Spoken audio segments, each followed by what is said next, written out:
Boa noite. Olá, boa noite. Presos os donos do jatinho em que morreu Eduardo Campos. Eles são suspeitos de lavagem de centenas de milhões de reais. Eduardo Cunha diz que na casa de Temer, Jacques Wagner ofereceu apoio no Conselho de Ética em troca do arquivamento do impeachment. A agenda do presidente da OAS, condenado na Lava Jato, aponta encontros com Lula e líderes petistas após início da Lava Jato. STF aceita denúncia e Bolsonaro se torna réu por incitação ao estupro e ofensa à deputada petista. Essas e outras notícias você acompanha daqui a pouco, após um rápido intervalo. O que a gente quer ser? Mais focado. Mais forte. Mais certeiro. Sabe o que a gente é? A gente é um time. Time Petrobras. Onde a gente vai chegar? Longe. Muito longe. E aí, vamos juntos? Somos todos Brasil. O time Petrobras é feito de muita garra e da sua torcida. Qual Casper você é? Eu sou jornalismo. Eu sou Relações Públicas. Eu sou Publicidade e Propaganda.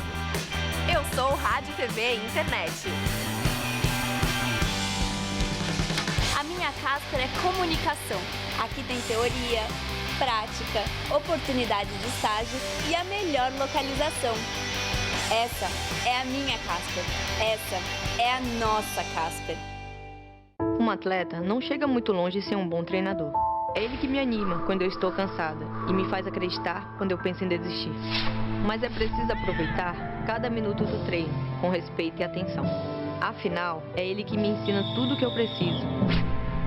Não é à toa que a gente chama o treinador de professor. E na sua escola não é diferente. Respeite seus professores. São eles que irão ajudar a fazer de você um campeão na vida. Ministério da Educação, Governo Federal. Ordem e progresso. Nesta terça, a máquina quer ouvir a apresentadora Kátia Fonseca. Tudo tem uma história, tem um porquê, né? Eu gosto disso, de saber dessas histórias todas. Para conhecer as histórias da Kátia, tem que assistir a Máquina. Nesta terça, 10h30 da noite. Oferecimento Faculdade Casper Libero. Formando os melhores profissionais da comunicação.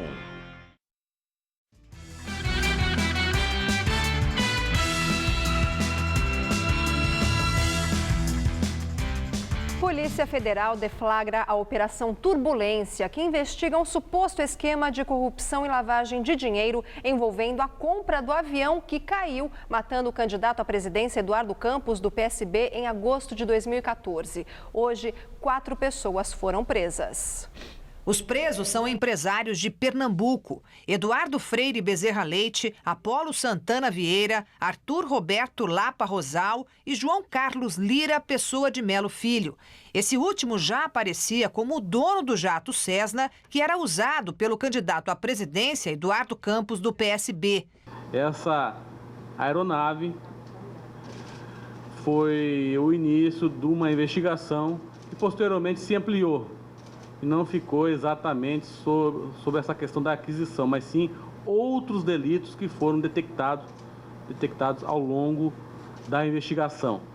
Logo depois do acidente em Santos, que matou o candidato e outras 6 pessoas, em agosto de 2014, a empresa que vendeu o jato a João Lira disse que recebeu por meio de 16 transferências, que somavam R$1.700.000. Essas transferências bancárias foram feitas por várias empresas e a polícia descobriu agora que elas são de fachada, constituídas em nome de laranjas para lavar dinheiro em escala milionária. Segundo a investigação, essa organização criminosa que atua em Pernambuco e Goiás movimentou R$600 milhões e teria ligação com um esquema de pagamento de propina a políticos investigado pela Operação Lava Jato. A polícia identificou repasses feitos pela OAS de quase R$19 milhões e desconfia que o dinheiro foi usado para comprar o avião e também para pagar despesas da campanha à presidência da chapa de Eduardo Campos e Marina Silva, em 2014. O senador Fernando Bezerra Coelho, do PSB, que era ministro da Integração Nacional, também é investigado. Segundo a polícia, ele foi o responsável pela coleta de um percentual do valor dos contratos da obra de transposição do Rio São Francisco para a campanha dele ao Senado e para a de Eduardo Campos, ainda em 2010, quando ele foi reeleito governador de Pernambuco. Os presos foram levados para a sede da Polícia Federal no Recife e vão responder pelos crimes de lavagem de dinheiro, organização criminosa e falsidade ideológica. O senador Fernando Bezerra repudiou a vinculação do nome dele à Operação Turbulência e alegou que não coordenou as campanhas de Eduardo Campos em 2010 e 2014. A OAS disse que não vai se manifestar. A direção nacional do PSB afirmou que apoia as investigações e tem certeza que, no final, não vão restar dúvidas de que a campanha de Eduardo Campos não cometeu ato ilícito. O Jornal da Gazeta, edição das 10, não conseguiu contato com as defesas dos 4 empresários presos hoje de manhã. Além deles, a polícia procura por Paulo César de Barros Morato, suspeito de participação no esquema. Em Curitiba, o ministro da Justiça, Alexandre de Moraes, se encontrou com o juiz Sérgio Moro, com os procuradores e delegados responsáveis pela Operação Lava Jato. Os compromissos não constavam na agenda do ministro. Em coletiva de imprensa, ele disse que a Lava Jato é brilhante e manifestou total apoio à continuidade das investigações.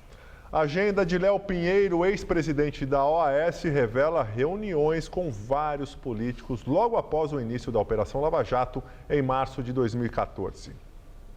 A agenda foi encontrada no dia 14 de abril durante busca na casa do secretário de Léo Pinheiro. Há registros de encontros com petistas importantes, como o ex-presidente Lula, os ex-ministros José Dirceu e Gilberto Carvalho, o ex-tesoureiro do PT João Vacari Neto e o ex-assessor da presidente Dilma Charles Capella de Abreu.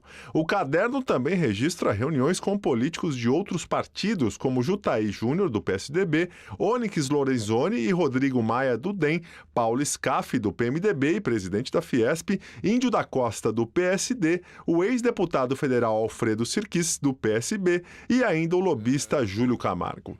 Preso desde o fim do ano passado, Léo Pinheiro foi condenado pelo juiz Sérgio Moro a 16 anos de cadeia. Agora ele negocia com a força-tarefa da Operação Lava Jato um acordo de delação premiada em busca de redução de pena. O Instituto Lula não comentou o caso. O ex-ministro Gilberto Carvalho disse que nunca se reuniu com Léo Pinheiro. O deputado Jutaí Magalhães Júnior afirmou que procurou um empresário para pedir doação eleitoral para sua campanha. Comissão do impeachment volta a ouvir ex-ministros como testemunhas de defesa da presidente afastada Dilma Rousseff. O primeiro a falar foi Pepe Vargas. No governo Dilma, ele comandou as pastas de Desenvolvimento Agrário, Relações Institucionais e Direitos Humanos e agora é deputado federal.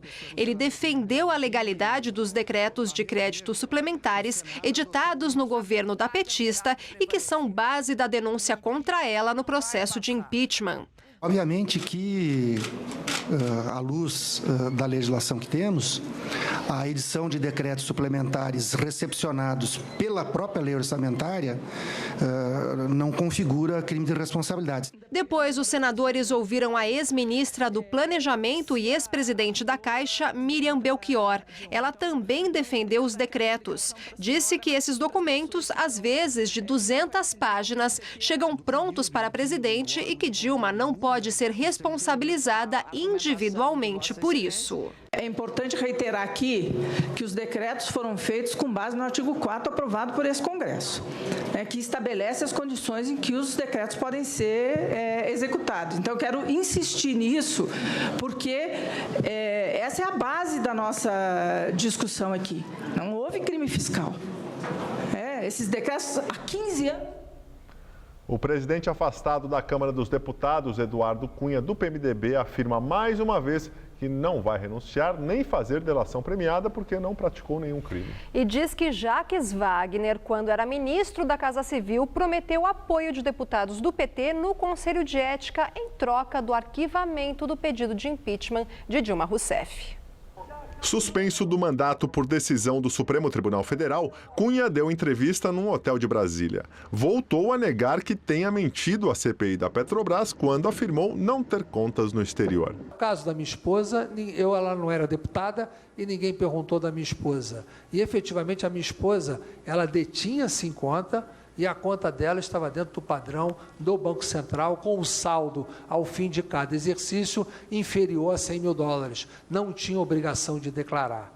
Cunha atacou o PT por insistir na tese de que ele só aceitou o pedido de impeachment por vingança devido à recusa dos petistas em apoiá-lo no Conselho de Ética. Segundo ele, ocorreu o contrário e foi o ministro-chefe da Casa Civil, Jacques Wagner, que o procurou 3 vezes, uma delas na casa de Michel Temer, para evitar que o pedido de impeachment fosse aceito. Nos 3 encontros, Jacques Wagner ofereceu os votos do PT no Conselho de Ética, inclusive chegou ao ponto de oferecer que não teria nenhuma discussão sobre a presença da minha mulher e da minha filha com separação do inquérito ao qual eu já estaria respondendo. Cunha criticou o Procurador-Geral da República, Rodrigo Janot, pela condução das investigações contra ele e afirmou que sua defesa foi cerceada. Em nenhuma das denúncias e em nenhum dos inquéritos abertos eu fui sequer chamado para ser ouvido. E o ex-ministro Jacques Wagner disse que, mais uma vez, Cunha mente para se fazer de vítima e que ocorreram 3 encontros, mas para tratar da delação, aliás, da relação do Executivo com o Legislativo e da pauta de votações. O PT, segundo Wagner, nunca votou nem votará com ele, nem ofereceu apoio. O Procurador-Geral da República, Rodrigo Janot, não quis comentar as críticas feitas por Cunha. E direto de Brasília, Josias de Souza fala sobre as declarações de Eduardo Cunha. Depois de passar várias semanas concentrado numa articulação feita nos porões de Brasília, Eduardo Cunha convocou os repórteres para um pronunciamento e uma entrevista. Ele procurou os refletores porque o plano que foi esboçado à sombra não funcionou. Eduardo Cunha precisa desesperadamente dar demonstrações de que ainda está vivo. Não conseguiu.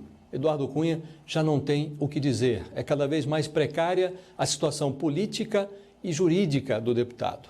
Mas apesar de tudo o que está na cara, Eduardo Cunha voltou a dizer que não mentiu, que não tem contas no exterior e que não cometeu nenhum crime.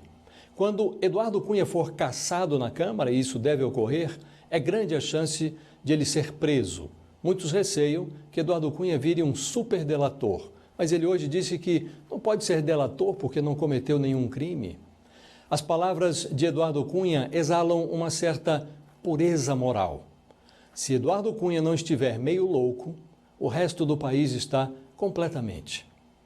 Boa noite. Hoje tivemos um novo recorde de frio. Essa tarde a máxima foi só de 14,3 graus. Mas o paulistano, já prevenido pelas baixas temperaturas do outono passado, não foi pego de surpresa. Você se arriscaria a sair na rua neste frio de camiseta e bermuda? O Alexandro sim. Olha ele em plena Avenida Paulista. O auxiliar de cozinha é do Paraná. Isso pode explicar a situação. É que pra gente aqui é fichinha, gente do sul, né? Lá é mais frio que aqui. Mas essa foi uma exceção. No geral, tá todo mundo agasalhado ou correndo. É aproveitar o frio pra correr um pouco, né? Aproveitar o inverno pra ter vontade de ir na academia. Já que o verão só quer praia, então tem que começar no inverno agora. Ricardo nasceu em Roma, na Itália, e não esperava encontrar tanto frio no Brasil. Eu acho que as casas não estão preparadas para isso. Então, eu estou vendo lá são construídas para ter aquecimento e tal. Aqui não tem, mas vamos dar um jeito. Já passa. E não são só as noites e as manhãs que estão geladas. Hoje a capital paulista registrou às 3 horas da tarde a temperatura máxima de 14,3 graus. A menor em 12 meses para o mês de junho. E o inverno chegou desta vez com cara de inverno. Como é que está fazendo para lidar com esse frio? Se embrulhando inteira com o que tem de roupa, né? Tentando. E andando bem rapidinho para chegar em casa, para chegar quentinha. Bom para a Ana, que vende touca e cachecol na rua. A artesã torce para que a temperatura caia mais um pouco. Quando está muito frio, a gente consegue vender 20 ou mais peças por dia. Continuando assim, fica bom para a gente. Cecília gostou das peças e encontrou uma forma de amenizar o frio. Tá muito frio. E aí tem que se aquecer, né? De algum jeito, tem que comprar uma touquinha para aquecer. E a Prefeitura de São Paulo, que tem enfrentado críticas nas últimas semanas sobre a falta de vagas para acolher moradores, inaugurou hoje um abrigo emergencial no centro da cidade. Com 500 vagas, o abrigo fica na Galeria Prestes Maia, no Vale do Anhangabaú. O local vai acolher somente homens, que são a grande maioria nas ruas da capital, segundo o censo de 2015. Mas ainda pode se tornar misto, segundo a Prefeitura, de acordo com a demanda que tiver. O abrigo também tem um espaço para guardar carroças, uma necessidade frequente entre quem mora nas ruas. E vai funcionar das 4 horas da tarde às 8 da manhã e servir jantar e café da manhã. E voltando para a política, o deputado federal Jair Bolsonaro, do PSC do Rio, virá réu por incitação ao crime de estupro e injúria. O Supremo Tribunal Federal aceitou a denúncia apresentada pela Procuradoria-Geral da República e a queixa-crime da deputada federal Maria do Rosário, do PT, do Rio Grande do Sul. Em 2014, Bolsonaro afirmou no plenário da Câmara que Maria do Rosário não merecia ser estuprada por achar ela feia. O STF decidiu abrir 2 ações penais contra Bolsonaro por entender que, além de incitar a prática ao estupro, Bolsonaro ofendeu a honra da colega. A declaração de Bolsonaro, que motivou a denúncia, foi feita após discurso de Maria do Rosário em defesa das vítimas da ditadura militar. Bolsonaro, que é capitão da reserva do Exército, subiu à tribuna da Câmara para criticar a fala da deputada. Fica aí, Maria do Rosário. Fica! Há poucos dias tu me chamou de estuprador no Salão Verde e eu falei que não ia estuprar você porque você não merece. Fica aqui para ouvir. Dia Internacional de Direitos Humanos. No Brasil é o Dia Internacional da Vagabundagem. Os direitos humanos do Brasil só defendem bandidos, estupradores, marginais, sequestradores e até corruptos. Caso condenado, Bolsonaro pode ser punido com pena de 3 a 6 meses de prisão mais multa. A advogada de defesa de Bolsonaro invocou a chamada imunidade parlamentar, que protege deputados e senadores por opiniões, palavras e votos. Além disso, afirmou que ele não incentivou outras pessoas a estuprar. Pesquisa Ibope sobre a corrida à Prefeitura de São Paulo mostra Celso Russomano, do PRB, em primeiro lugar. Russomano tem 26% das intenções de voto. Em segundo, Marta Suplicy, do PMDB, tem 10%. Em terceiro, Luiz Erundina, do PSOL, tem 8%. Em quarto, o atual prefeito, Fernando Haddad, do PT, tem 7%. Em quinto, João Dória, do PSDB, tem 6%. Em sexto, Andréa Matarazzo, do PSD, tem 4%. Empatado com ele está Marco Feliciano, do PSC. O delegado Olim, do PP, tem 3%. Empatados com 2% estão Major Olímpio, do Solidariedade, e Roberto Trípoli, do PV. Laércio Benco, do PHS, e Levi Fidelix, do PRTB, tem 1%. 21% dos eleitores disseram que vão votar em branco ou nulo, e 5% não sabem ou não responderam. A pesquisa foi encomendada pelo Sindicato das Empresas de Transportes de Carga de São Paulo e região. O Ibope ouviu 602 eleitores entre os dias 16 e 19 deste mês. A margem de erro é de 4 pontos percentuais. E em delação premiada, o ex-deputado federal Pedro Corrêa, do PP, diz que Celso Russomano recebeu mensalão. Segundo Corrêa, Russomano pedia propina a empresários usando a TV e que ele utilizava as comissões de defesa do consumidor, a qual presidiu algumas vezes, para fazer requerimentos e assim pressionar os empresários. Celso Russomano foi do PP até 2011. Segundo Correa, era um dos beneficiários da propina distribuída pelo ex-deputado José Janene, morto em 2010. Atualmente no PRB, Russomano nega e diz que as acusações contra ele são levianas. E agora vamos ao comentário de política com José Neumann e Pinto. Ele fala da entrevista coletiva de Eduardo Cunha. Eduardo Cunha tem tudo para passar para a história como um Catilina, né? A vítima favorita do orador Cícero. Os que tandem Catilina, butéria, paciência nossa. Até quando, Catilina? Você vai abusar da nossa paciência. Eduardo Cunha está abusando da paciência de todo mundo, do Supremo Tribunal Federal, dos seus colegas da Câmara, sobretudo do público. Mesmo as pessoas que têm ódio mortal pela Dilma e que admitem que, se não fosse ele, o processo de impeachment da presidente não teria sido deflagrado, já não aguentam mais o fato dele repetir o seu ex-chefe, Lula, principalmente nessa coisa de não atacar os problemas principais e ficar tentando se defender eternamente com chicanas e argumentos paralelos.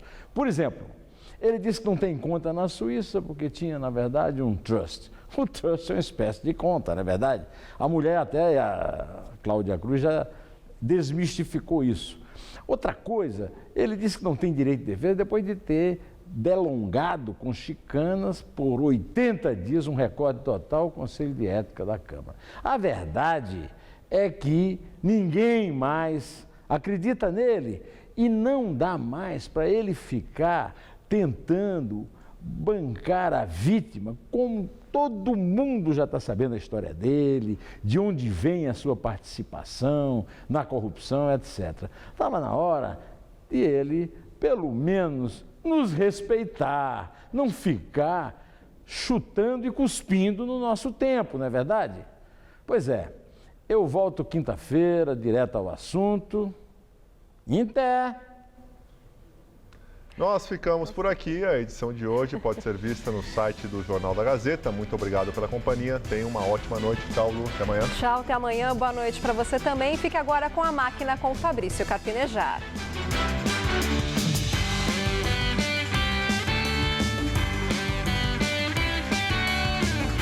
O Unifom recebe o músico João Suplicino Todo Seu. Daqui a pouco, 11 da noite.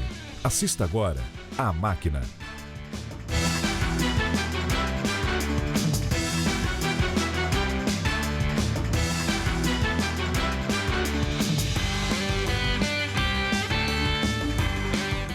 Jornal da Gazeta, edição das 10. Oferecimento